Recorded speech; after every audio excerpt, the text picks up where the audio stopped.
5টা প্ৰজন্মৰ 5 জেনেৰেশ্যনছৰ ছুপাৰষ্টাৰ্ছ একেখন ছবিত কাম কৰিছে, অভিনয় কৰিছে। এটা খুব হাইটেক টিম, টেকনলজিকেলি চিনেমাখন টেকনিকেলি খুব ভাল হৈছে বুলি চবেই কৈছে, যিসকলে ইতিমধ্যে প্ৰিভিউ কৰিছে।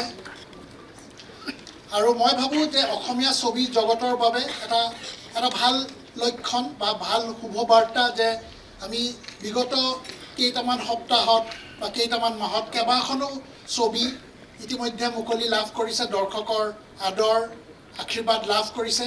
আমি আশা কৰিছোঁ যে আমাৰ এইখন ছবিও দৰ্শকৰ আশীৰ্বাদ মৰম লাভ কৰিব বুলি আমি আশা কৰিছোঁ। অসমীয়া হিচাপে আমি প্ৰতিখন ছবিক আমি সমৰ্থন কৰিব লাগে আৰু প্ৰতিখন ছবি চোৱাৰ আমি হেঁপাহ কৰিব লাগে, কাৰণ নহ'লে অসমীয়া ছবি যি উদ্যোগ সেই উদ্যোগ কেতিয়াও বাচি নাথাকিব। চ' প্ৰতিগৰাকী অসমবাসীলৈ আহ্বান যাতে প্ৰতিখন অসমীয়া ছবিক আপোনালোকে মৰম দিয়ক, আশীৰ্বাদ দিয়ক, সেয়ে আমাৰ কামনা। এজ এ টিম আমি চেষ্টা কৰিলোঁ এখন বেষ্ট টু বেষ্ট চিনেমা দিবৰ কাৰণে।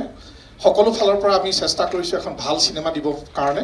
অসমবাসী ৰাইজে আৰু বহুত চিনেমা পাবলগীয়া আছে, কাৰণ তেওঁলোকে যি ধৰণে এখন ছবি আলফুলে লৈ দৰ্শকৰ ওচৰলৈ লৈ যোৱাত যি প্ৰয়াস কৰিছে, সেইখিনি মই ভাবোঁ এই গোটেই টিমটোৰ আচলতে ধন্যবাদৰ পাত্ৰ।